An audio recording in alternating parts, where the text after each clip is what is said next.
Hello everyone and welcome back to the class. So आज की marathon session में हम कवर करने वाले हैं जर्नल साइंस सेक्शन को। ये जो जर्नल साइंस सेक्शन है ये जितने भी JKSSB के एग्ज़ाम्स हैं, चाहे आप FA के लिए अपीयर कर रहे हैं या फिर आप AHTO के लिए अपीयर कर रहे हैं या फिर आप फीमेल सुपरवाइज़र के लिए किसी भी एग्ज़ाम के लिए अपीयर कर ले, जनरल साइंस तो सभी में कॉमन रहता ही है। ठीक है। ये क्लास जो है आप सबके लिए बड़ी इम्पॉर्टेंट होने वाली है। आज के इस मैराथन सेशन में हम कवर करने वाले हैं टोटल 5 टॉपिक्स को। Chemical equation and its types, conventional and non conventional sources of energy, nutrition and it types, communicable and non communicable disease और vitamin and their deficiency disease. ठीक है। इस मैराथन क्लास में ये 5 टॉपिक्स को हम discuss करेंगे। ईच टॉपिक 20 MCQs को हम डिस्कस करने वाले हैं। In total there will be 100 MCQs. It is going to be a long class. Be with me till the end of this video. I am sure you are going to gain so much of knowledge after this. Okay, so let's begin with the first topic, that is chemical equation and its types. तो question number 1 हमें यहाँ पर क्या बोल रहा है? A chemical equation that shows the number of atoms of each elements involved is called what? Basically question ये पूछ रहा है आपको कि कौन सी केमिकल इक्वेशन हर एलिमेंट के एटम के सही नंबर को शो करती है। ठीक है, तो ये आपको 4 ऑप्शन दिए हैं: skeletal equation, balance chemical equation, word equation या आयोनिक इक्वेशन। देखो, सबसे पहले कंसेप्ट को समझते हैं। जब हम किसी केमिकल रिएक्शन को इक्वेशन के फॉर्म में लिखते हैं तो हमें एक बहुत ही इंपॉर्टेंट रूल को फॉलो करना होता है। वो होता है law of conservation of mass. इस लॉ के अकॉर्डिंग क्या होता है, केमिकल रिएक्शन में मास can neither be created nor be destroyed. यही होता है, यानी रिएक्टेंट और प्रोडक्ट में एटम का टोटल नंबर जो है वो बराबर होना चाहिए। इसलिए रिएक्शन को इस तरह से लिखना ज़रूरी है कि लेफ़्ट साइड और राइट साइड दोनों में एटम के जो नंबर्स हैं वो इक्वल रहें। ऐसी इक्वेशन को हम कहते हैं बैलेंस्ड केमिकल इक्वेशन।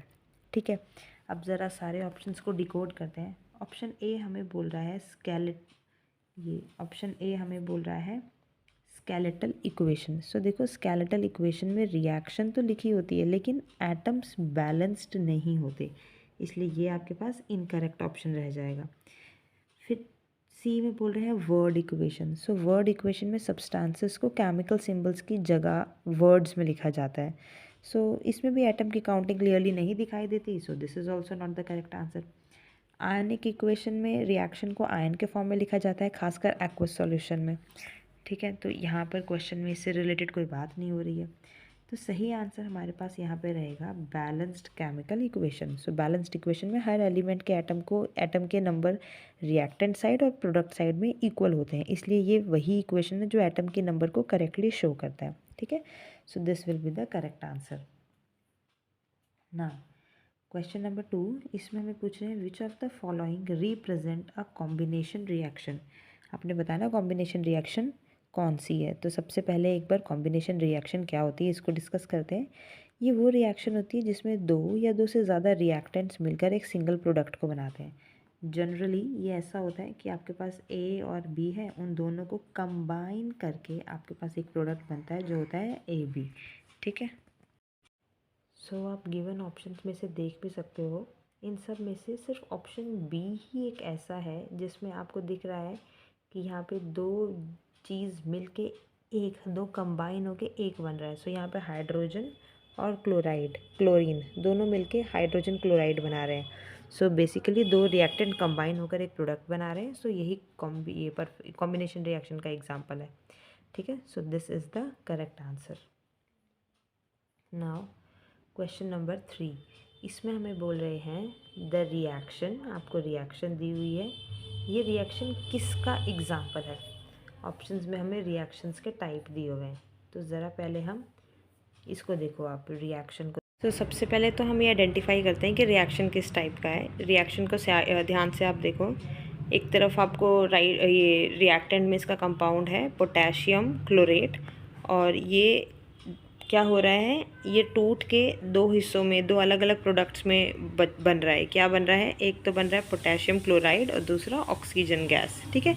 यानी एक कंपाउंड टूटकर दो या दो से ज़्यादा सब्सटेंस बन रहा है। तो जब केमिस्ट्री में ऐसी रिएक्शन होती है ना, उससे हम कहते हैं डीकॉम्पोजिशन रिएक्शन, ठीक है। डीकॉम्पोजिशन रिएक्शन वो रिएक्शन होती है जिसमें एक सिंगल कंपाउंड टूटकर दो या दो से अधिक सब्सटेंसेस बना देता है। बेसिकली ये कॉम्बिनेशन रिएक्शन का ऑपोजिट होता है, ठीक है। So the correct answer will be decomposition reaction. All right, option number B. Now question number 4, इसमें हमें क्या बोल रहे हैं, देखो। Which type of reaction occurs when one element replaces another element in a compound. देखो, जब एक एलिमेंट किसी कंपाउंड में मौजूद दूसरे एलिमेंट को रिप्लेस कर देती है तो उस रिएक्शन को हम क्या कहते हैं। देखो, इस टाइप के रिएक्शन को कहा जाता है सिंगल डिस्प्लेसमेंट रिएक्शन, ठीक है। सिंगल डिस्प्लेसमेंट रिएक्शन में एक मोर रिएक्टिव एलिमेंट, जैसे मान लो यहाँ पर ये आपके पास A+BC है, इसमें क्या होगा, एक मोर रिएक्टिव एलिमेंट किसी भी कंपाउंड में मौजूद, मान लो C लेस रिएक्टिव है आपका, सो लेस रिएक्टिव एलिमेंट को रिप्लेस कर देता है और उसकी जगह पे चला जाता है और बन जाता है AB, और जो C है वो जो लेस रिएक्टिव है वो अकेला रह जाता है। तो ऐसे रिएक्शन को हम कहते हैं सिंगल डिस्प्लेसमेंट रिएक्शन, ठीक है। So the answer will be option number C। All right, now question number 5। अब यहाँ पर भी हमें रिएक्शन दी हुई है, आपको बोला हुआ है ये reaction is an example of types बताना है कि कौन से वाले ये रिएक्शन जो है किस टाइप का है। तो अब देखेंगे पहले हम इस रिएक्शन को, ज़रा रिएक्टेंट को देखते हैं। सबसे पहले हमारे पास क्या है, सोडियम सल्फेट है, बैरियम क्लोराइड है, ये दोनों रिएक्ट कर रहे हैं। तो क्या बन रहा है हमारे पास, बैरियम सल्फेट और सोडियम क्लोराइड। तो अब जब आप इस रिएक्शन को ध्यान से देखोगे तो आप ये जो आयन्स है ना यहाँ पर आपस में एक्सचेंज हो रहे हैं। देखो, ये जो सोडियम है ये क्लोरीन के साथ चला गया और बन गया सोडियम क्लोराइड, और जो बाकी क्या बचा, ये बचा बैरियम और ये सल्फेट, ये दोनों मिलके क्या बन गए, बैरियम सल्फेट बन गए, ठीक है। सो यहाँ पर क्या हुआ, आयन्स एक्सचेंज हो गए, यानी दोनों कंपाउंड के पॉजिटिव और नेगेटिव आयन आपस में पार्टनर बदल लेते हैं। सो ऐसे रिएक्शन को हम लोग कहते हैं डबल डिस्प्लेसमेंट रिएक्शन, ठीक है। डबल डिस्प्लेसमेंट रिएक्शन क्यों, क्योंकि यहाँ पे दोनों एक्सचेंज कर रहे हैं। पिछले वाले एग्जाम्पल में सिर्फ एक एलिमेंट रिप्लेस कर रहा था, इसलिए वो सिंगल डिस्प्लेस हो रहा था। यहाँ पे दोनों के दोनों डिस्प्लेस हो रहे हैं, इसलिए ये डबल डिस्प्लेसमेंट कहलाया जाएगा, ठीक है। नाउ क्वेश्चन नंबर 6, इसमें हमें बोल रहे हैं which of the following is a balanced chemical equation, ठीक है। आपने ये चेक करके बताना है कि कौन सी वाली इक्वेशन जो है बैलेंस्ड है। पहले एक बार हम समझते हैं कि बैलेंस केमिकल इक्वेशन क्या होती है।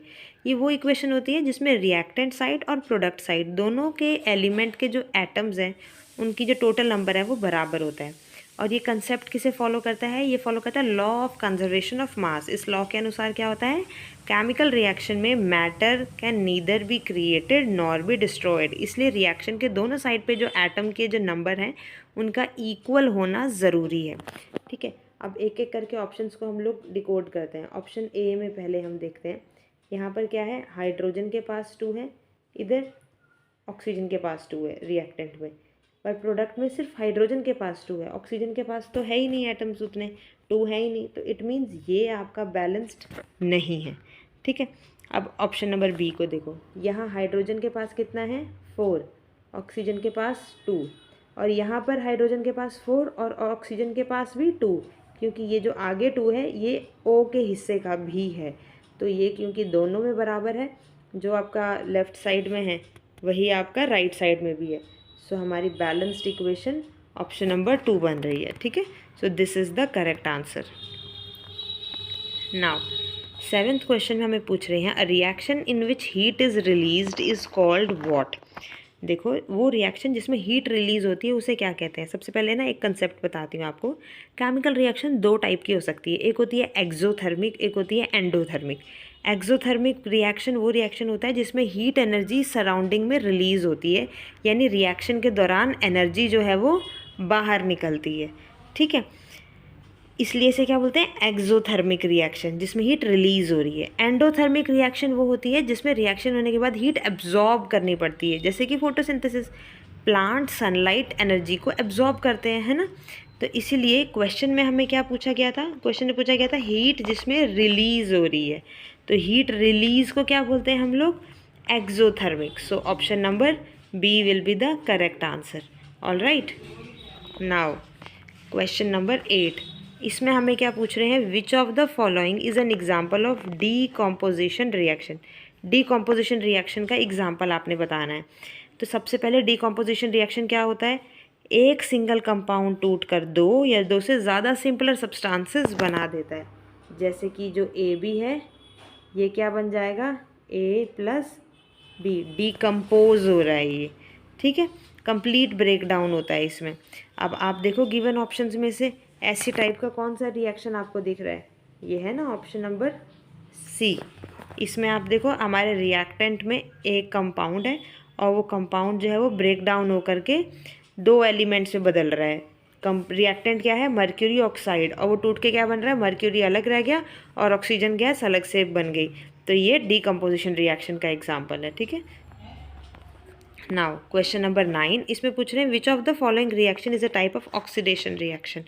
ऑक्सीडेशन रिएक्शन पूछा गया है आपको। तो ऑक्सीडेशन में क्या होता है, ऑक्सीजन गेन होती है या फिर हाइड्रोजन रिमूव होता है। तो हाइड्रोजन रिमूव का तो कोई नहीं दिया, ऑक्सीजन गेन का दिया हुआ हमें option number C. So this will be the correct answer.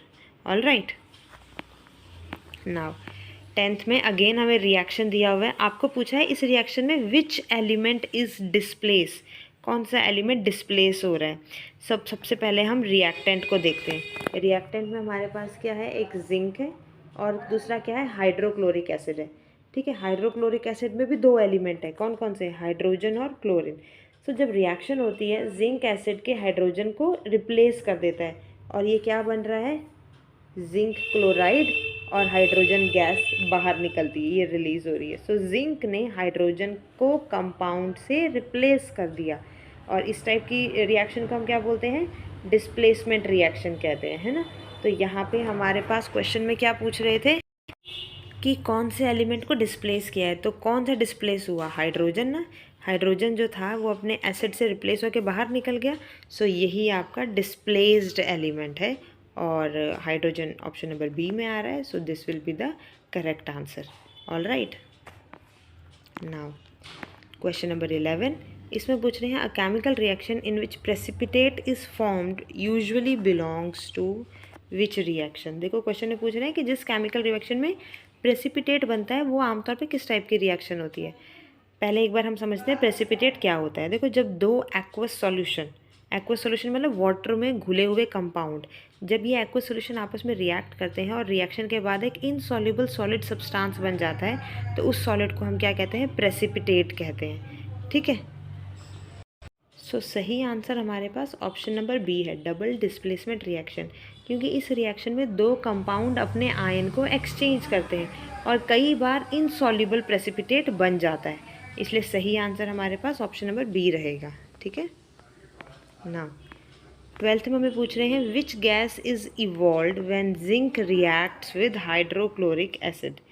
जब जिंक हाइड्रोक्लोरिक एसिड के साथ रिएक्ट कर रहा है तो कौन सी गैस इवॉल्व होएगी। तो एक बार रिएक्शन लिख के देखते हैं हम लोग। जिंक जो है ये रिएक्ट कर रहा है HCl के साथ हाइड्रोक्लोरिक एसिड, तो ये क्या बनता है, ये बनता है जिंक क्लोराइड और हाइड्रोजन, ठीक है, यही बनता है ना। तो आपको यही पूछ रहे हैं कि कौन सी गैस इवॉल्व हो रही है, तो कौन सी हो रही है, हाइड्रोजन गैस इवॉल्व हो रही है। So option number C will be the correct answer. All right, now 13th में हमें पूछ रहे हैं which law the law use to balance chemical equation is called what. So कौन सा लॉ जो है वो केमिकल इक्वेशन को बैलेंस करने के लिए यूज़ होता है। अभी हमने इतनी बार पढ़ लिया, कौन सा लॉ होता है, वो होता है law of conservation of mass. ये क्या कहता है, matter can neither be created nor be destroyed in a chemical reaction, यानी केमिकल रिएक्शन में टोटल मास जो है वो हमेशा कांस्टेंट रहता है, इसलिए रिएक्शन के दोनों साइड पर एटम के जो नंबर्स होते हैं वो बराबर होने चाहिए। ठीक है, नाउ क्वेश्चन नंबर 14 में हमें क्या पूछ रहे हैं, rusting of iron is an example of what. देखो, रस्टिंग का मतलब समझते हैं, जब आयरन ऑक्सीजन और मॉइस्चर इनके कांटेक्ट में आता है तो धीरे धीरे आयरन ऑक्साइड बन जाता है। ठीक है, इसे हम क्या कहते हैं, जो बनता है ना उसे हम कहते हैं रस्ट। रस्ट क्या होता है, बेसिकली हाइड्रेटेड आयरन ऑक्साइड होता है। आयरन ऑक्साइड मतलब आयरन में ऑक्सीजन ऐड हो रहा है, और केमिस्ट्री में अगर एडिशन हो रही है ऑक्सीजन की तब हम उसे क्या बोलते हैं, ऑक्सीडेशन। इसीलिए जो रस्टिंग है वो कौन सी प्रोसेस कहलाई जाएगी, ऑक्सीडेशन प्रोसेस। ठीक है, सो रस्टिंग को हम कॉरोजन भी कहते हैं। ओके, नाउ 15th क्वेश्चन में पूछ रहे हैं, which of the following reaction is endothermic. Endothermic बतानी कौन सी रिएक्शन है। एंडोथर्मिक याद है ना, वो रिएक्शन जिसमें हीट एनर्जी सराउंडिंग से एब्जॉर्ब होती है। ठीक है, यानी रिएक्शन के होने के लिए एनर्जी अंदर लेनी पड़ती है आपको। ठीक है, जैसे फोटोसिंथेसिस का एग्जांपल मैंने आपको पहले भी दिया था कि प्लांट सनलाइट एनर्जी को एब्जॉर्ब करते हैं तब जाके ग्लूकोज बनता है। सो इस फोटोसिंथेसिस की प्रोसेस में सोलर एनर्जी एब्जॉर्ब होती है, इसलिए ये एंडोथर्मिक प्रोसेस होती है। ठीक है, फिलहाल क्वेश्चन में हमें पूछा है कौन सा वाला एंडोथर्मिक रिएक्शन है, तो हम एक एक ऑप्शन को डिकोड करते हैं। ऑप्शन ए आपको क्या बोल रहा है, बर्निंग ऑफ कोल, है ना। तो इसमें देखो बर्निंग में हीट रिलीज होती है, तो ये तो एक्सोथर्मिक है, एंडो नहीं है। फिर आपको बोला है रेस्पिरेशन, सो रेस्पिरेशन में हीट, ये जो एनर्जी है वो रिलीज़ होती है, तो ये भी एक्सोथर्मिक है। लास्ट में हमारे को क्या बोला है, फोटोसिंथेसिस, सो इसी के बारे में हम डिस्कस कर रहे थे। So this is the correct answer. ठीक है, option number C. Now question number 16, इसमें हमें क्या बोल रहे हैं, अगेन हमें रिएक्शन दिया हुआ है। इस रिएक्शन में आपको बोल रहे हैं आयरन एक्ट्स एज व्हाट। सो ज़रा इस रिएक्शन को ध्यान से समझो। यहाँ पर ये आयरन है, ये कॉपर सल्फेट सॉल्यूशन के साथ रिएक्ट कर रहा है। ठीक है, और कॉपर जो है उसको अपने कंपाउंड से रिप्लेस करके अलग कर दिया। ठीक है, अब इस रिएक्शन में दो प्रोसेस हुई, आयरन इलेक्ट्रॉन को लूज़ कर रहा है और कॉपर आयन इलेक्ट्रॉन्स को गेन कर रहा है। सो जब इलेक्ट्रॉन का लॉस होता है उसे हम कहते हैं ऑक्सीडेशन, और जब इलेक्ट्रॉन्स का गेन होता है उसे हम कहते हैं रिडक्शन। सो आयरन के बारे में ही आपको पूछ रहे हैं ना यहाँ पे, तो आयरन जो है वो इलेक्ट्रॉन्स को डोनेट कर रहा है। यहाँ पर अगर आप इक्वेशन को देखोगे तो जो सब्सटेंस इलेक्ट्रॉन को देता है वो दूसरे सब्सटेंस को रिड्यूस करता है, इसलिए आयरन यहाँ पे क्या बन जाएगा, reducing agent. So option number B will be the correct answer. ठीक है, नाउ 17th में फिर हमें रिएक्शन दिया हुआ है और पूछा क्या है कि ये कौन सी टाइप का रिएक्शन है, तो हम एक बार रिएक्शन को देखते हैं। यहाँ पर क्या है, HCl एसिड है और सोडियम हाइड्रोक्साइड है। HCl एसिड ये एक एसिड है और ये एक बेस है। जब एसिड और बेस आपस में रिएक्ट करते हैं तो वो क्या बनाते हैं, सॉल्ट प्लस वाटर, और इस प्रोसेस को हम कहते हैं न्यूट्रलाइजेशन रिएक्शन। ठीक है, ये न्यूट्रलाइजेशन रिएक्शन का जर्नल फार्मूला है और ये उसका एक एग्जाम्पल। ठीक है, तो सही आंसर हमारे पास ऑप्शन नंबर ए रहेगा। All right, now 18th question में बोल रहे हैं which type of reaction involve exchange of ion between two compound. So पूछ रहे हैं कि किस रिएक्शन में दो कंपाउंड के आयन आपस में एक्सचेंज होते हैं। देखो, जब दो कंपाउंड रिएक्ट करके अपने पॉजिटिव और नेगेटिव आयन आपस में बदल लेते हैं तो इस रिएक्शन को कहते हैं डबल डिस्प्लेसमेंट रिएक्शन। इसका जर्नल फार्मूला क्या है कि AB और CD ये आपस में रिएक्ट हो गए तो ये अपनी जगह बदल लेंगे, AD हो जाएगा और बाकी क्या बच गया, BC, ये इकट्ठे रह जाएंगे। ठीक है, इसे हम क्या बोलते हैं, double displacement reaction. Option number C will be the answer. Right, now 19th में हमें पूछ रहे हैं which substance acts as catalyst in the decomposition of potassium chloride. देखो, पोटेशियम क्लोराइड की डीकम्पोजिशन रिएक्शन नहीं दी ना, चलो हम एक बार देखते हैं। ये होती है 2KClO3 gives 2KCl plus 3O2, ये बैलेंस करके मैंने आपको लिख दिया यहाँ पर, ठीक है। ये रिएक्शन ऑक्सीजन गैस प्रिपरेशन के लिए लेबॉर्ट्री में यूज़ की जाती है, लेकिन ये रिएक्शन ना स्लो होता है, इसलिए इसकी स्पीड को बढ़ाने के लिए हम एक कैटालिस्ट को यूज़ करते हैं। और वो कैटालिस्ट क्या होता है? ये कैटालिस्ट होता है आपका मैंगनीज डाइऑक्साइड, ये वाला। ये कैटालिस्ट क्या करता है? रिएक्शन की स्पीड को बढ़ाता है और रिएक्शन में कंज्यूम नहीं होने देता है, इसलिए जो मैंगनीज डाइऑक्साइड है ये रिएक्शन को फास्ट बना देता है और ये बहुत ही कॉमन कैटालिस्ट है। सो द सही आंसर हमारे पास ऑप्शन नंबर ए रहेगा, ठीक है। नाउ 20th क्वेश्चन में हमें पूछ रहे हैं which of the following represents a word equation. Word equation क्या होती है? वर्ड इक्वेशन में केमिकल सिंबल्स की जगह सब्सटेंसेस के नेम वर्ड्स में लिखे जाते हैं, सिंपल, ठीक है। जैसे कि hydrogen plus oxygen gives water, ठीक है। तो वर्ड से जब रिप्रेजेंट किया जाता है मेनली इसको, तो इसी को वर्ड इक्वेशन कहते हैं। So option number B is the correct answer. All right, okay. So now हमारा पार्ट 1 ख़त्म होता है इस वीडियो का। अब हम लोग डिस्कस करेंगे conventional sources of energy and non conventional sources of energy के एमसीक्यूज, ठीक है। चलिए शुरू करते हैं हम क्वेश्चन नंबर 1 के साथ। फर्स्ट क्वेश्चन में पूछ रहे हैं which of the following is a conventional source of energy. देखो कन्वेंशनल सोर्स ऑफ एनर्जी कौन सा है, पहले एक बार हम समझते हैं कि होता क्या है। कन्वेंशनल एनर्जी सोर्स वो सोर्स होते हैं जो बहुत लंबे समय से यूज़ हो रहे हैं, जिनका ट्रेडिशनल यूज़ पावर जनरेशन और इंडस्ट्रीज़ में होता है, जैसे कि कोल, पेट्रोलियम, नेचुरल गैस। और इनको अक्सर नॉन रिन्यूएबल एनर्जी सोर्सेज भी कहा जाता है, क्योंकि ये लिमिटेड क्वांटिटी में होते हैं और जल्दी ख़त्म हो जाते हैं, जैसे कि कोल, पेट्रोलियम, नेचुरल गैस, यही सब कुछ, ठीक है। इनमें से जो कोल है ये सबसे इम्पॉर्टेंट कन्वेंशनल एनर्जी सोर्स है और पावर प्लांट में इलेक्ट्रिसिटी प्रोडक्शन के लिए सबसे ज़्यादा यूज़ होता है, ठीक है। अब ऑप्शंस को देखो, ऑप्शन ए में आपको बोला है सोलर एनर्जी। सो सोलर एनर्जी सन से मिलती है और ये तो रेन्यूएबल है और नॉन कन्वेंशनल एनर्जी का सोर्स है, इसलिए ये गलत है। बी में बोला है विंड एनर्जी। सो विंड एनर्जी भी रेन्यूएबल एनर्जी सोर्स है, तो ये भी गलत है। ऑप्शन सी में है कोल। कोल हमारा एक फॉसिल फ्यूल है और ट्रेडिशनल एनर्जी ये सोर्स है, ठीक है, इसलिए इलेक्ट्रिसिटी जनरेशन में भी इसका यूज़ सबसे ज़्यादा होता है और इसीलिए इसको कन्वेंशनल एनर्जी सोर्स कहा जाता है। So this is the correct answer, ठीक है। बाकी जो टाइडल एनर्जी है समुद्र की वेव्स और टाइड से जनरेट होती है और ये भी रेन्यूएबल ही कंसीडर किया जाता है, ठीक है। नाउ क्वेश्चन नंबर 2, इसमें हमें बोल रहे हैं which of the following is non conventional source of energy.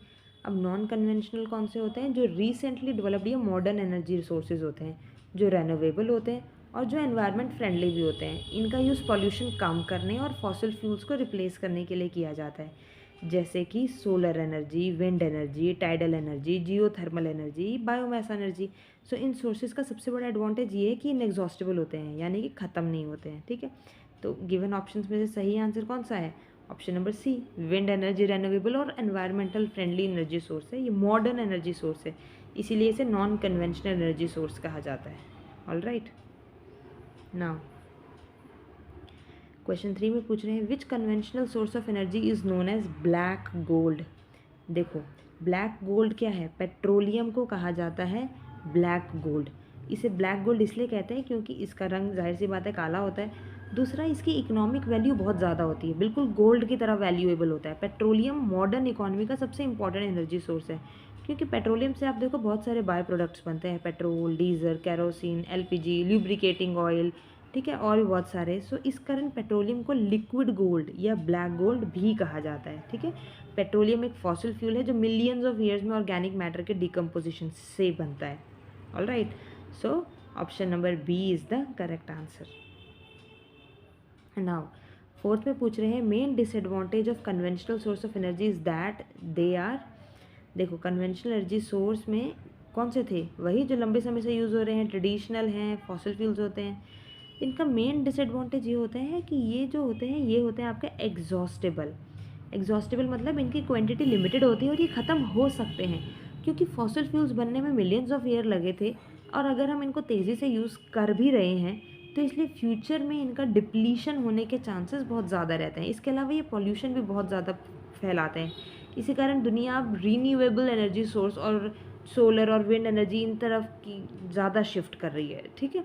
So option C is the correct answer. Now fifth question में हमें क्या पूछ रहे हैं, which of the following is renewable energy source. Renewable पता लग गया आप लोगों को, नेचुरल रूप में रीजनरेट हो जाते हैं, सप्लाई जो होती है इनकी अनलिमिटेड होती है, एनवायरनमेंट फ्रेंडली भी होते हैं, ठीक है। तो आपको ये पूछा है कि कौन सा इनमें से रेन्यूएबल एनर्जी सोर्स है। अब आपको पता ही है, solar energy, option number C, क्योंकि सन तो लगातार एनर्जी प्रोवाइड कर ही रहा है और ये प्रैक्टिकली सोचा जाए तो इनएग्जॉस्टिबल सोर्स है, इसलिए इसे रिन्यूएबल की कैटेगरी में डाला जाता है। नाउ सिक्स में पूछ रहे हैं, energy obtained from the sun is called what. Sun से जो एनर्जी मिलती है उसे क्या कहा जाता है। देखो, सन से हमें मिलती है हीट एनर्जी, लाइट एनर्जी, और इन दोनों एनर्जीज़ का कंबाइंड फॉर्म कहलाता है सोलर एनर्जी, ठीक है। सोलर एनर्जी वो एनर्जी है जो डायरेक्टली सन से मिल रही है हमें, और आजकल सोलर एनर्जी का यूज़ भी बहुत ज़्यादा ही है, पता ही है हमें, सोलर कुकर हैं, सोलर पैनल्स हैं, सोलर पावर प्लांट्स हैं। सोलर एनर्जी का सबसे बड़ा एडवांटेज ये होता है कि ये रेन्यूएबल और पोल्यूशन फ्री होती है, ठीक है। Option number B is the correct answer. बाकी ये जो थर्मल एनर्जी है, थर्मल एनर्जी हीट एनर्जी को कहते हैं, लेकिन सन से मिलने वाली ओवरऑल एनर्जी को स्पेसिफिकली जो है वो सोलर एनर्जी की कैटेगरी में ही डाला जाता है। और ये केमिकल एनर्जी जो है ये सब्सटेंस के केमिकल बॉन्ड में स्टोर्ड होती है, ठीक है। और जो मैकेनिकल एनर्जी है, मैकेनिकल एनर्जी मोशन या पोजीशन से रिलेटेड होती है, ठीक है, जैसे moving objects. Option number B is the correct answer here. Now seventh में हमें पूछ रहे हैं, which device convert solar energy into electrical energy. कौन सी डिवाइस सोलर एनर्जी को इलेक्ट्रिकल एनर्जी में कन्वर्ट करती है। तो सबसे पहले आपको ये कंसेप्ट पता होना चाहिए सोलर सेल का। सोलर सेल क्या है, एक इलेक्ट्रॉनिक डिवाइस है जो सनलाइट को डायरेक्टली इलेक्ट्रिसिटी में कन्वर्ट करता है, और ये कन्वर्जन प्रोसेस कहलाता है कौन सा, ये कहलाता है फोटोवोल्टिक इफेक्ट, ठीक है। इसलिए सही आंसर हमारे पास क्या रहेगा, option number B, solar cells. All right. Now question number 8, इसमें हमें पूछ रहे हैं, energy produced from the movement of air is known as what. मतलब हवा के मूवमेंट से जो एनर्जी प्रोड्यूस होती है उसे क्या कहते हैं। देखो पहले कंसेप्ट समझो, जब हवा चलती है उसमें कौन सी एनर्जी होती है, काइनेटिक एनर्जी। जब इस मूविंग एयर की एनर्जी को टरबाइंस की मदद से इलेक्ट्रिसिटी में कन्वर्ट किया जाता है तो उसे क्या कहते हैं हम, विंड एनर्जी। विंड एनर्जी एक रेन्यूएबल एनर्जी सोर्स है, और ये एनर्जी विंड टरबाइंस की मदद से इलेक्ट्रिसिटी में कन्वर्ट की जाती है। प्रोसेस क्या होता है, हवा चलती है, हवा टरबाइन के ब्लेड्स को घुमाती है, टरबाइन जनरेटर को रोटेट करता है, और जो जनरेटर है वो इलेक्ट्रिसिटी को प्रोड्यूस करता है, ठीक है। इसका फ़ायदा क्या होता है कि ये रेनोवेबल भी है, पॉल्यूशन फ्री भी है, और एनवायरनमेंट फ्रेंडली भी है, इसलिए आजकल बहुत सारे देश में, बहुत सारी कंट्रीज में विंड फार्म्स बनाए जाते हैं, ठीक है। Here option number B is the correct answer. Now question number 9, इसमें पूछ रहे हैं, which of the following is a fossil fuels. Fossil fuels आपको पता है प्लांट और एनिमल्स के रिमेन से बनते हैं, और मिलियंस ऑफ ईयर्स लगते हैं इनकी फॉर्मेशन में, और ये एक अंडरग्राउंड प्रेशर और हीट के कारण बनते हैं।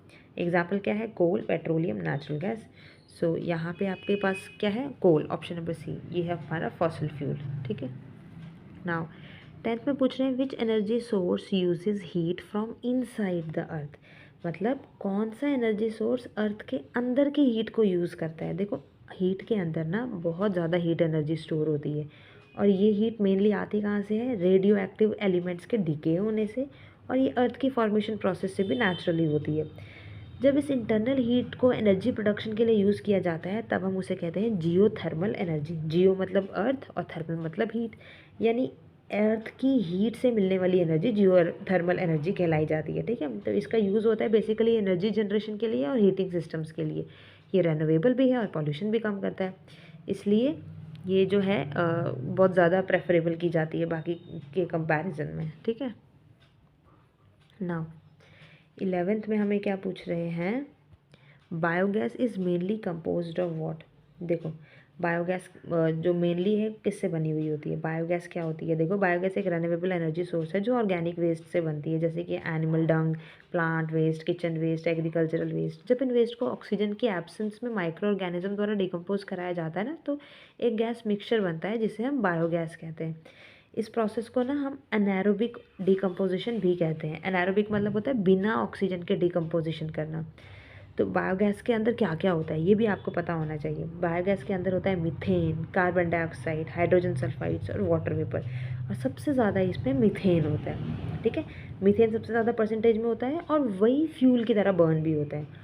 और मीथेन की वजह से बायोगैस जो है कुकिंग फ्यूल बनती है, हीट प्रोड्यूस करती है और इलेक्ट्रिसिटी जनरेशन में भी यूज़ होती है। इसलिए सही आंसर ऑप्शन नंबर बी रहेगा। ऑलराइट, ये मेन कंपोनेंट गैस है इसकी। नाउ 12th में पूछ रहे हैं which non conventional energy source uses ocean tides. मतलब एनर्जी सोर्सेज समुद्र की टाइड से, मतलब कौन सी एनर्जी सोर्स जो है जो आपके समुद्र की टाइड से एनर्जी को प्रोड्यूस करता है। अब नाम से तो पता ही चल रहा है हमें टाइडल एनर्जी है, पर एक बार थोड़ा इसको हम लोग समझ भी लेते हैं। देखो, जब ओशियन में पानी का राइज और फॉल होता है वो टाइड्स कहलाया जाता है। और ये मेनली क्यों होता है, मून की ग्रेविटेशनल पुल से और सन की ग्रेविटेशनल फोर्स से। जब टाइड्स आती हैं तो जो ओशियन का पानी है वो मूव करता है और उसमें कौन सी एनर्जी होती है, काइनेटिक एनर्जी होती है। जब इस एनर्जी को टरबाइंस के जरिए इलेक्ट्रिसिटी में कन्वर्ट किया जाता है तब उसे टाइडल एनर्जी कहते हैं।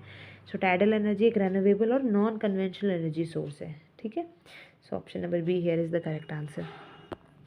नाउ 13th में पूछ रहे हैं hydro electric power is produced from what. कहाँ से, किससे प्रोड्यूस होता है हाइड्रो इलेक्ट्रिक पावर। देखो, हाइड्रो इलेक्ट्रिक पावर प्लांट में फ्लोइंग वाटर की एनर्जी को इलेक्ट्रिसिटी में कन्वर्ट किया जाता है। होता क्या है कि ये डैम बना करके ना वाटर स्टोर किया जाता है, वाटर हाइट से नीचे गिरता है और फ्लोइंग वाटर जो है वो टरबाइन को घुमाता है। टरबाइन ये जनरेटर को रोटेट करता है और जनरेटर जो है इलेक्ट्रिसिटी को प्रोड्यूस करता है। सो इस प्रोसेस में वाटर की काइनेटिक एनर्जी मैकेनिकल एनर्जी में और मैकेनिकल एनर्जी इलेक्ट्रिकल एनर्जी में कन्वर्ट होती है। सो ये हाइड्रो इलेक्ट्रिक भी रिन्यूएबल है, पॉल्यूशन फ्री है और लार्ज स्केल इलेक्ट्रिसिटी प्रोडक्शन के लिए यूज़ होती है। ठीक है, सो ऑप्शन देखते हैं, यहाँ पे flowing water is the correct answer. Okay, now 14th में पूछ रहे हैं which of the following energy source causes maximum air pollution. कौन सा एनर्जी सोर्स सबसे ज़्यादा एयर पॉल्यूशन कॉज करता है। देखो, एयर पॉल्यूशन होता क्यों है, जब फॉसिल फ्यूल्स बर्न्स होते हैं तो एटमॉस्फेयर में हार्मफुल गैस रिलीज़ होती हैं। कौन कौन सी गैस रिलीज़ होती हैं ये भी पता होना चाहिए, इस पर भी एमसीक्यू आ सकता है। Carbon dioxide, sulphur dioxide, nitrogen oxide या स्मोक पार्टिकल्स। इन गैसेस से air pollution, acid rain, global warming जैसी प्रॉब्लम्स होती हैं। ठीक है, सो गिवन ऑप्शंस में से आपके पास सही आंसर क्या है, कोल। कोल बर्निंग से मैक्सिमम एयर पॉल्यूशन होता है। ठीक है, बाकी ये जो solar energy, wind energy, tidal energy, ये तो सारे पॉल्यूशन फ्री हैं। ठीक है, so option number C is the correct answer. ना 15 में पूछ रहे हैं the energy obtained from plant and animal waste is called what. Plant और एनिमल के वेस्ट से मिलने वाली एनर्जी को क्या कहते हैं, इसे हम कहते हैं बायोमास एनर्जी। ऑप्शन नंबर ए। ठीक है, बायोमास एनर्जी वो एनर्जी होती है जो ऑर्गेनिक मटेरियल से मिलती है हमें। ऑर्गेनिक मटेरियल मतलब wood, agricultural waste, animal dung, plant residues, kitchen waste. So इन मटेरियल को बर्न करके या बायोगैस प्रोडक्शन के ज़रिए एनर्जी प्रोड्यूस की जाती है। बायोमास एनर्जी को रेन्यूएबल एनर्जी सोर्स माना जाता है। क्यों, क्योंकि प्लांट फिर से ग्रो हो सकते हैं। ठीक है, सो बायोमास के एग्जाम्पल क्या क्या है, फायरवुड, बायोगैस या बायोफ्यूल। ठीक है, so option number A here is the correct answer. Now 16th में पूछ रहे हैं which country is the largest producer of solar energy in the world recent years में। पूछ रहे हैं आपको यहाँ पर क्या कि रीसेंट ईयर्स में दुनिया का सबसे बड़ा सोलर एनर्जी प्रोड्यूसर कौन सा कंट्री है।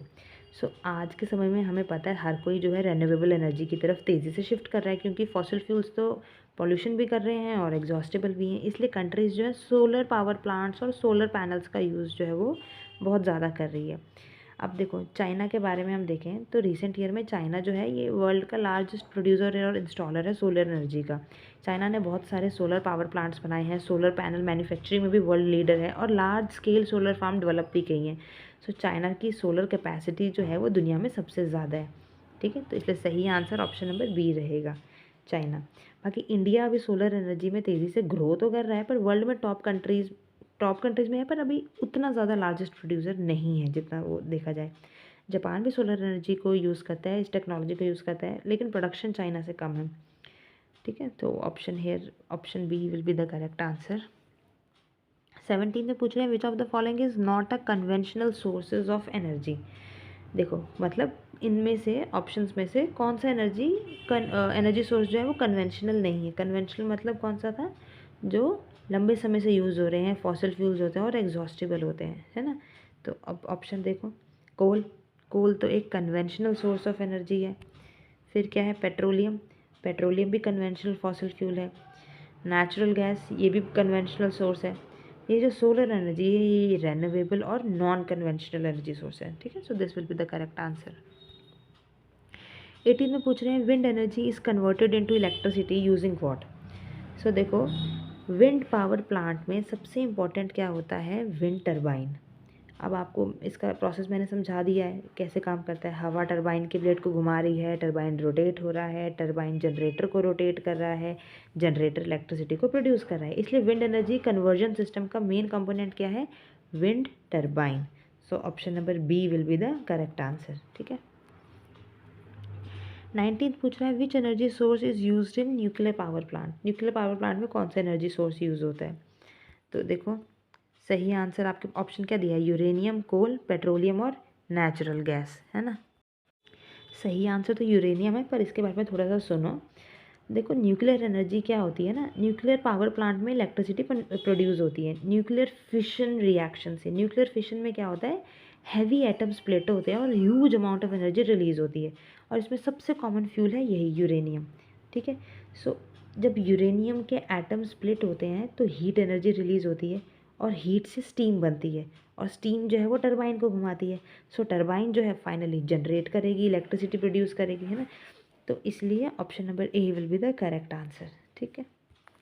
नाउ क्वेश्चन नंबर 20, इसमें पूछ रहे हैं the major advantage of non conventional energy source is that they are, मतलब आपको पूछ रहे हैं कि नॉन कन्वेंशनल एनर्जी सोर्स का सबसे बड़ा एडवांटेज क्या है।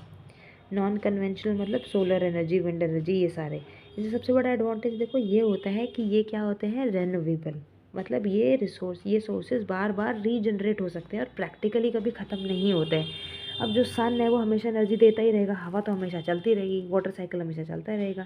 इसलिए ये रेन्यूएबल एनर्जी जो है sources future energy, future demand के लिए बड़े ही इंपॉर्टेंट कंसीडर किए जाते हैं। Okay, all right, so that is it. अब हम बढ़ते हैं अपने अगले टॉपिक की तरफ, जो कि है nutrition and its types.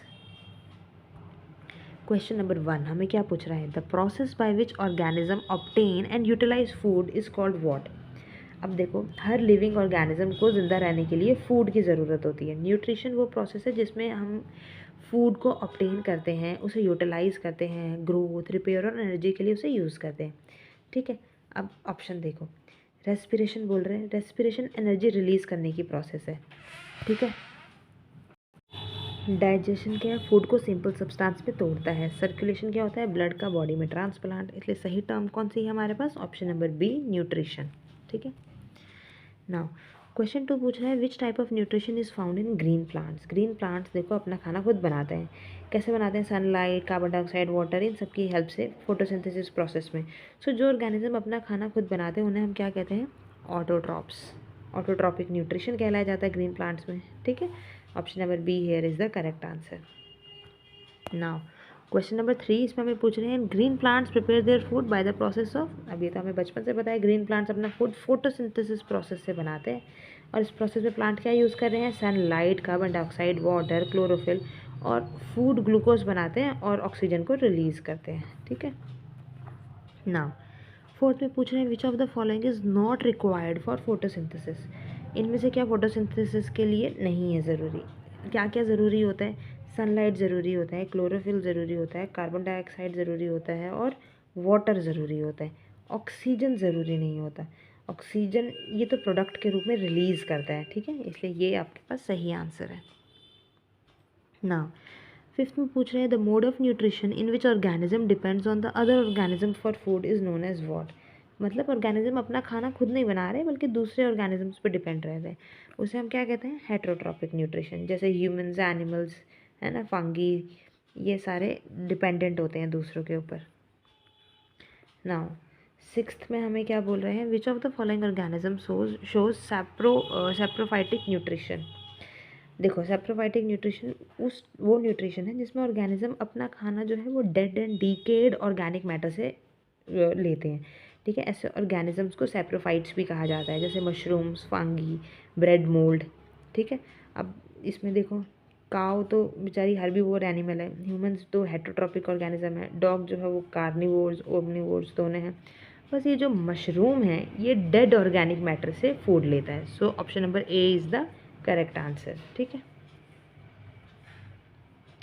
Now seventh हमें पूछ रहे हैं organism that obtain food from dead and decaying matter are called what. जो ऑर्गेनिज्म डेड प्लांट्स और एनिमल्स के रिमेन से फूड प्राप्त करते हैं उन्हें हम सैप्रोफाइट्स कहा जाता है। ठीक है, अब आप देखो ये हमें दिया ऑप्शन नंबर बी में, सो this is the correct answer. All right, now question number 8। Question 8 हमें पूछ रहा है which organism shows parasitic nutrition.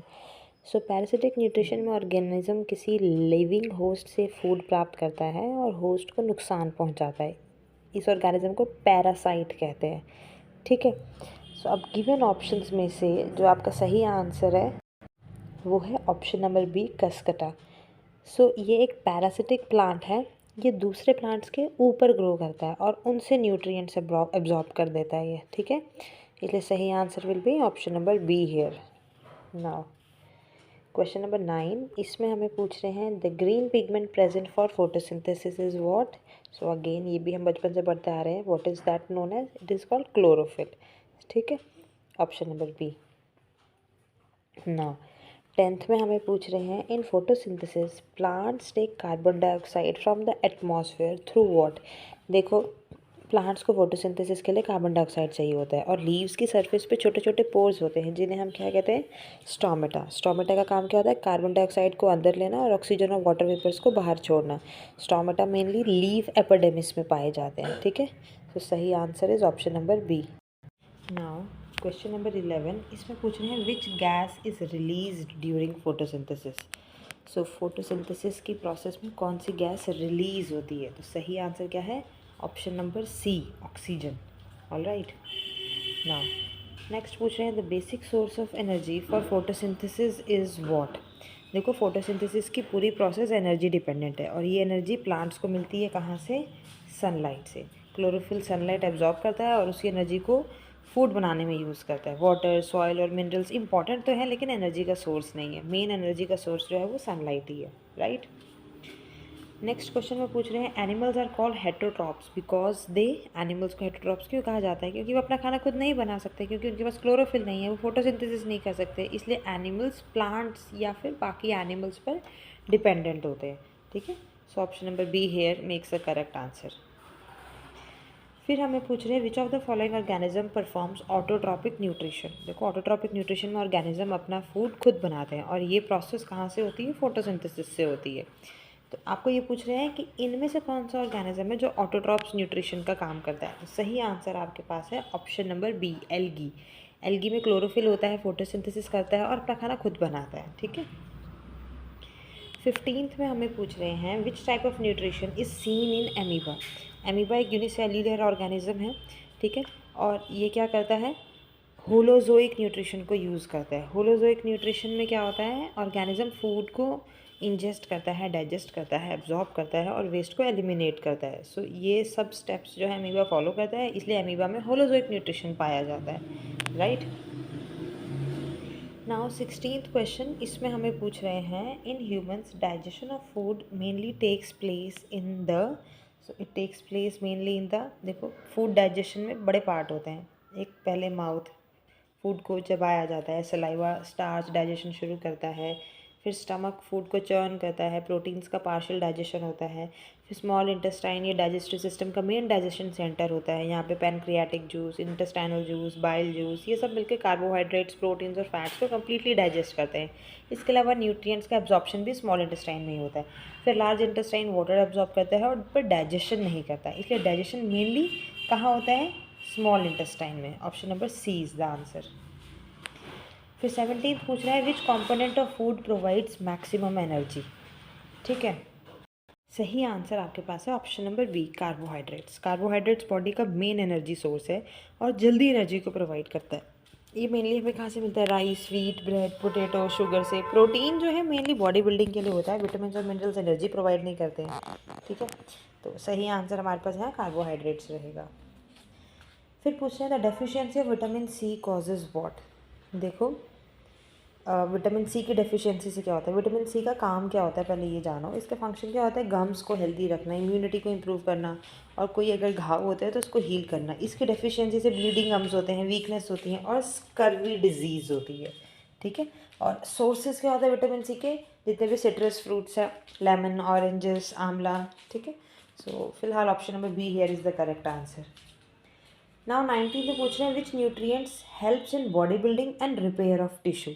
So body में सेल और टिश्यू को ग्रो करना, रिपेयर करना, मसल बनाना, ये सब के लिए क्या ज़रूरी होता है, प्रोटीन। इसलिए प्रोटीन को बॉडी बिल्डिंग फूड भी कहा जाता है। और मेन सोर्स हमें पता ही है, eggs, milk, pulses, meat, soybean से, ठीक है। नाउ 20th में पूछ रहे हैं which of the following is an example of autotrophic organism. Autotrophic organism का आपने बताना है कौन है एग्जाम्पल यहाँ पे। तो सही आंसर हमारे पास मैंगो ट्री है बेसिकली, क्योंकि ट्री होना था, बाकी सारे तो आपके हेटरोट्रॉप्स हैं। मशरूम आपके पास सेप्रोफिटिक न्यूट्रिशन करता है। अब ठीक है, option C is here correct answer. Now we have another topic that is communicable diseases and non communicable diseases, ठीक है। 20 क्वेश्चन हम इसके भी डिस्कस करने वाले हैं। So question 1 is asking diseases that spread from one person to another is known as what। देखो, कुछ डिजीज़ ऐसी होती हैं जो एक पर्सन से दूसरे पर्सन में फैल सकती हैं, हवा से, पानी से, खाने से, डायरेक्ट कॉन्टैक्ट से या इंसेक्ट से। ऐसे डिजीज़ को हम क्या कहते हैं, कम्युनिकेबल डिजीज़, जैसे कि ट्यूबरक्लोसिस, मीजल्स, कॉलरा, कोविड-19, ये भी आपके पास कम्युनिकेबल डिजीज़ ही था, ठीक है। नाउ क्वेश्चन 2 इसमें पूछ रहे हैं which of the following is a communicable diseases. आपने बताना है इनमें से कौन सा कम्युनिकेबल डिजीज़ है। तो गिवन ऑप्शन में से सही आंसर ट्यूबरक्लोसिस है, ठीक है। सो ट्यूबरक्लोसिस एक बैक्टीरियल डिजीज़ है। ये डिजीज़ जो है ये बैक्टीरिया की वजह से होती है और एयर ड्रॉपलेट्स के थ्रू फैलती है। जब इन्फेक्टेड पर्सन खांसी, जुकाम ये सब कुछ करता है, छींकता है, ठीक है, इसलिए कम्युनिकेबल की कैटेगरी में आती है। फिर पूछ रहे हैं which micro organism causes tuberculosis. Tuberculosis किसकी वजह से होता है, ये एक इन्फेक्शियस डिजीज़ है जो मेनली लंग को इफ़ेक्ट करती है। और ये डिजीज़ किसकी वजह से होता है, बैक्टीरिया के कारण होता है, ठीक है। और इसके बैक्टीरिया का नाम होता है माइकोबैक्टीरियम ट्यूबरक्लोसिस, ठीक है। So option number B here is the correct answer. Now 4th में हमें पूछ रहे हैं which disease spread through the bite of infected mosquito. देखो, कुछ डिजीज़ मस्कीटो बाइट से भी फैलते हैं। इसे हम क्या कहते हैं, इसे हम कहते हैं वेक्टर बॉर्न डिजीज़। सो जो मलेरिया है ये एक मस्कीटो बॉर्न डिजीज़ है। ये फैलाता कौन है, फीमेल एनोफिलीज मस्कीटो के बाइट से होती है, ठीक है। और मलेरिया पैरासाइट का नाम क्या होता है, प्लास्मोडियम। जब इन्फेक्टेड मस्कीटो बाइट करता है तो पैरासाइट जो है ब्लड में एंटर कर जाता है, राइट। 5th क्वेश्चन में हमें पूछ रहे हैं which disease is caused by a virus. Virus से कौन सी डिजीज़ होती है गिवन ऑप्शंस में से। तो सही आंसर है हमारे पास ऑप्शन बी, कोविड-19। ये एक वायरल डिजीज़ है और ये डिजीज़ जो है मेनली रेस्पिरेटरी इन्फेक्शन को पैदा करती है, ठीक है।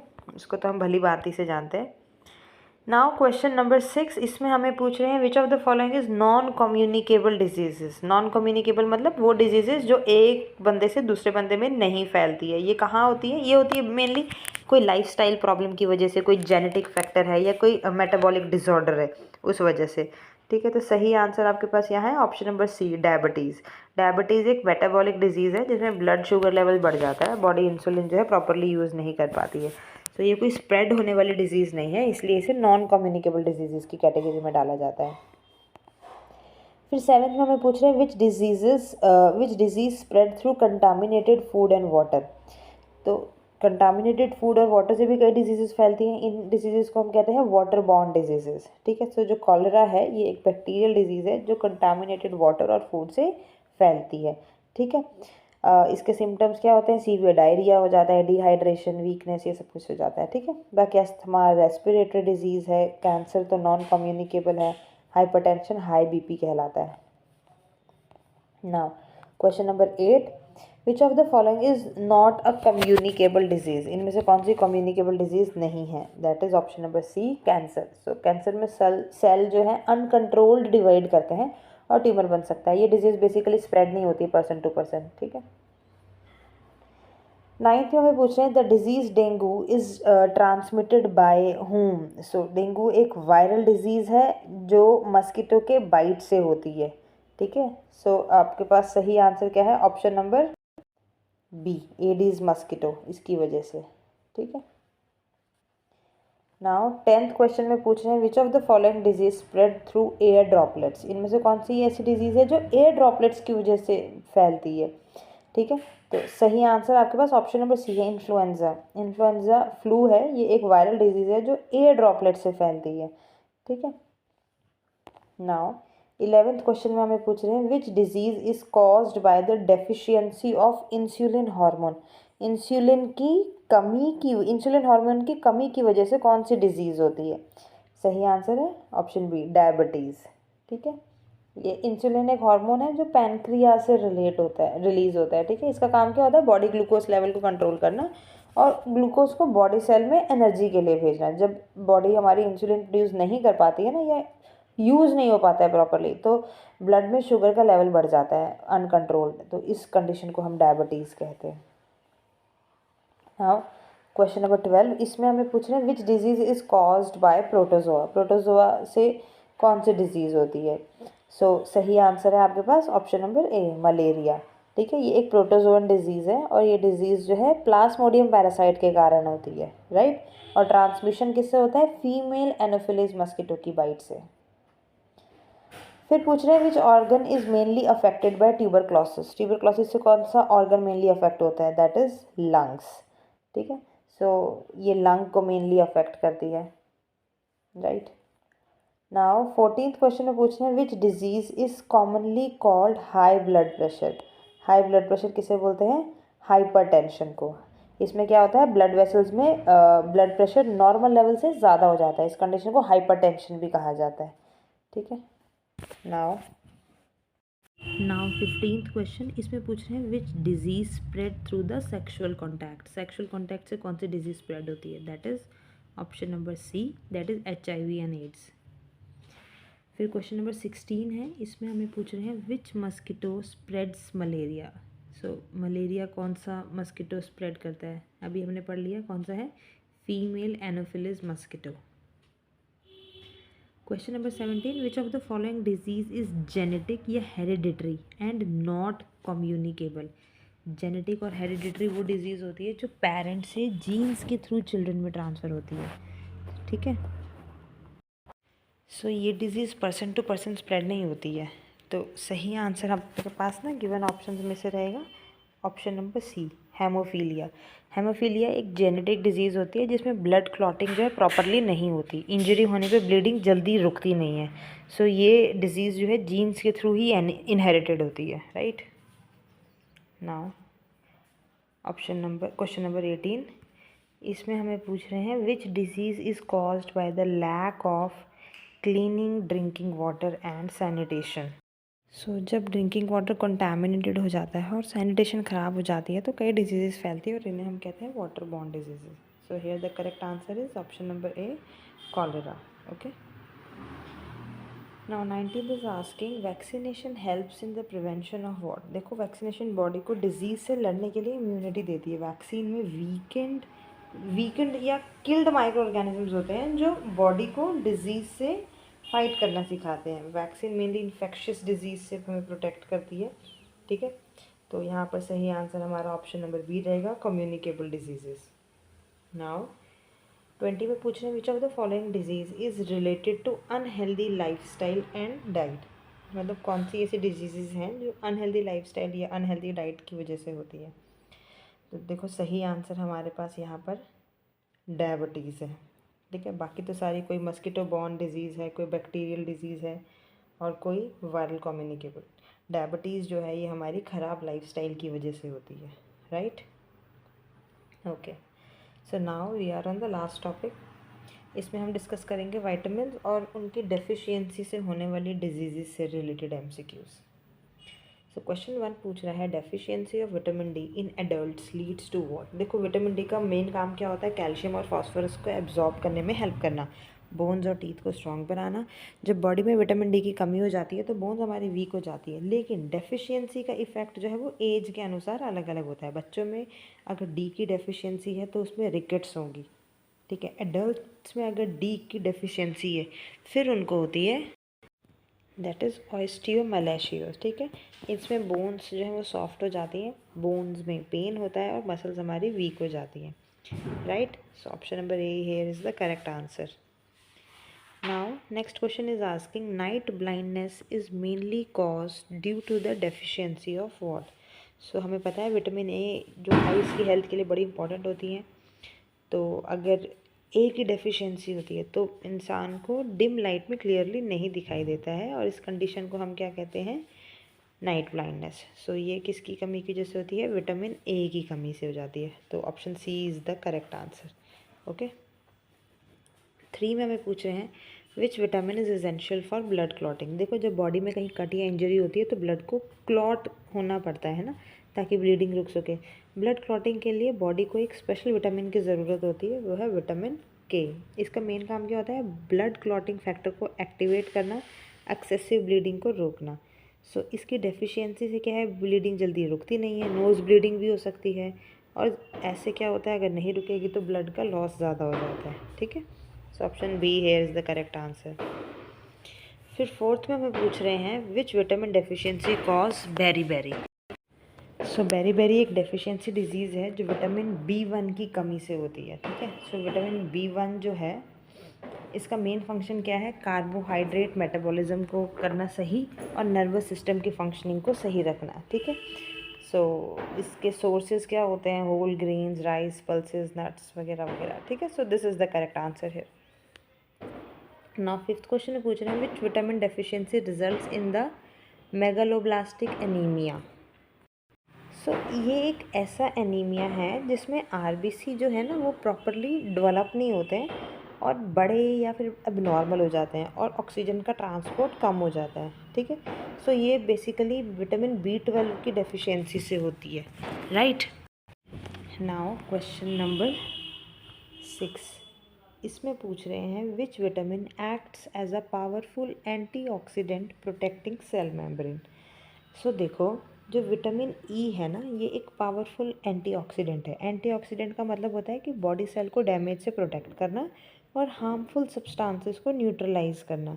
विटामिन सी ना खासकर सेल मेम्ब्रेन को प्रोटेक्ट करती है और स्किन और टिश्यू की हेल्थ को मेंटेन करती है, ठीक है। So this is the answer. फिर क्वेश्चन 7 में पूछ रहे हैं which vitamin helps in the absorption of calcium and phosphorus.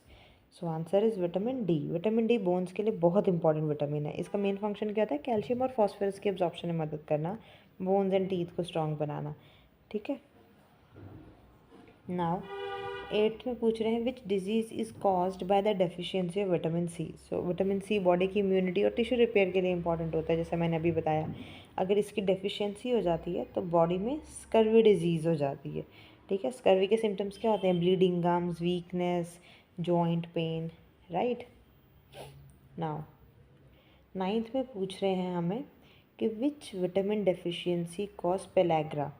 सो पेलैग्रा एक डेफिशिएंसी डिजीज़ है जो विटामिन B3 की कमी से होती है। इसके मेन सिम्टम्स को 3D भी कहा जाता है, ठीक है। इसमें डायरिया, डिमेंटिया और डर्मेटिटिस होता है, स्किन की प्रॉब्लम। अगर ट्रीटमेंट ना हो तो सीरियस कॉम्प्लिकेशंस भी हो सकते हैं, ठीक है। नाउ 10th क्वेश्चन में हमें पूछ रहे हैं which vitamin is mainly synthesised in the skin in the presence of sunlight. तो सही आंसर है विटामिन डी, क्योंकि विटामिन डी एक ऐसी विटामिन है जो बॉडी में ना सनलाइट की मदद से स्किन में बनता है। सो जब हमारी स्किन पर सनलाइट पड़ती है ना, तो स्किन में जो कंपाउंड होते हैं ना, उससे क्या है, विटामिन डी सिंथेसाइज हो जाता है, ठीक है। तो विटामिन डी के फंक्शन क्या होते हैं, कैल्शियम को एब्जॉर्ब करने में हेल्प करना, बोन्स और टीथ को स्ट्रॉन्ग बनाना और हमारे इम्यून सिस्टम को भी सपोर्ट करना, राइट। नाउ 11th क्वेश्चन में हमें पूछ रहे हैं which vitamin deficiency leads to bleeding gums and poor wound healing. कौन सी वाली विटामिन की कमी से bleeding gums and poor wound healing होते हैं। तभी मैंने आपको बताया वो कौन सी है, विटामिन सी, ठीक है। विटामिन सी ना बॉडी में और भी बड़ी इंपॉर्टेंट फंक्शंस करता है, जैसे collagen formation, wound healing, immunity को इंक्रीज करना। सो इसकी डेफिशिएंसी से बड़ी और भी दिक्कतें हो जाती हैं, ठीक है। नाउ 12th में पूछ रहे हैं which vitamin is essential for normal vision and healthy epithelial tissue. So जो विटामिन ए है वो आइज़ की हेल्थ और विजन के लिए बहुत इंपॉर्टेंट है। इसका मेन रोल क्या होता है, नॉर्मल विजन को मेंटेन करना, स्पेशली डिम लाइट विजन। और जो एपिथेलियल टिश्यूज़ होते हैं जैसे स्किन, आइज़, रेस्पिरेटरी ट्रैक्ट, इन सबको हेल्दी रखने में भी इसी का बहुत बड़ा पार्ट होता है, राइट। नाउ 13 में पूछ रहे हैं which vitamin deficiency leads to nerve damage and anaemia. So जो विटामिन B12 है ये नर्वस सिस्टम और ब्लड फॉर्मेशन के लिए एक बहुत ही इंपॉर्टेंट विटामिन कंसीडर किया जाता है।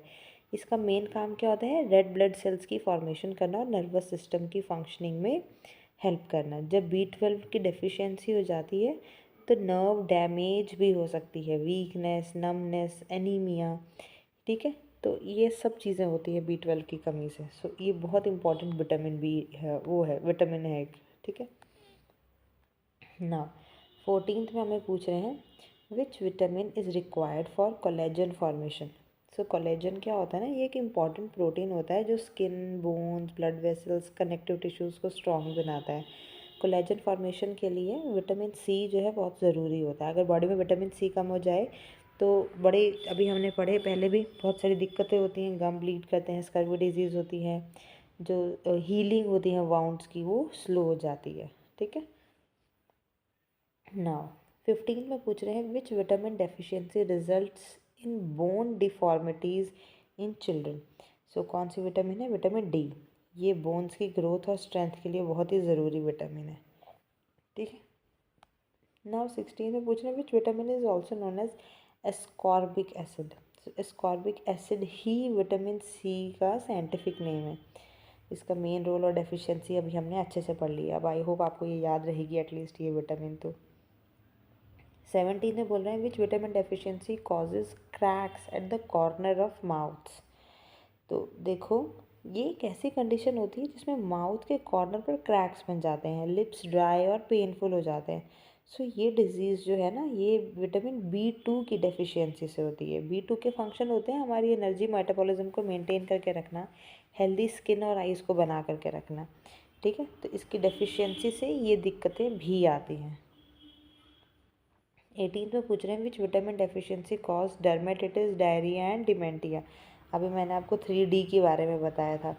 सो वो कौन सी विटामिन की डेफिशिएंसी से होती है, विटामिन B3 की वजह से, ठीक है। तो पेलेग्रा डिजीज़ जो है वो मेन इसी की वजह से होती है, उसी को हम 3D इसके सिम्टम्स को कहते हैं, राइट ना।